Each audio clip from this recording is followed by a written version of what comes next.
Stefán hennar, af hverju mætið ekki viðtöl til hans? Ég bara orðinn pínu lítill í mér þegar ég hlusta á hann.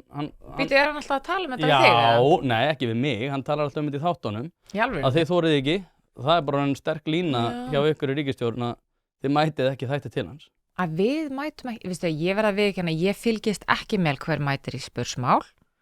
En ekki, ég sá nú bara Dagbjört daginn þarna og var ekki Logi líka daginn þarna? Já, hann var að tala ríkisstjórnina.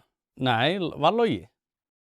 Hann allavega kvartar yfir því að þú, Þorgerður, Hanna Kata og fleiri komið ekki. Ég skal nú bara segja það að ég svara líklega fyrir einn mesti tíminn hjá mér í að ræða við fjölmiðla að tala við Morgunblaðið eftir ríkisstjórnarfundi.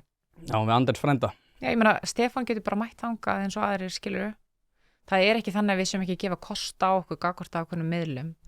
En það er heldur ekkert sjálfgefið að ég mæti alla spjallþætti sem ég er boðið í, skilji. Ég meina, ég fæ bara rosalega mörg boð. En ég tala við alla miðla sem mæta til dæmis eftir ríkisstjórn og þau fá veglegan tíma, skal ég segja þér. Og hans miðill, ég veit ekki, kannski er hann ekki ráðan á Morgunblaðið. Ég veit ekki hvernig það er. Það er allavega nóg af fólki frá þeim miðli sem mætir eftir ríkisstjórnarfundi.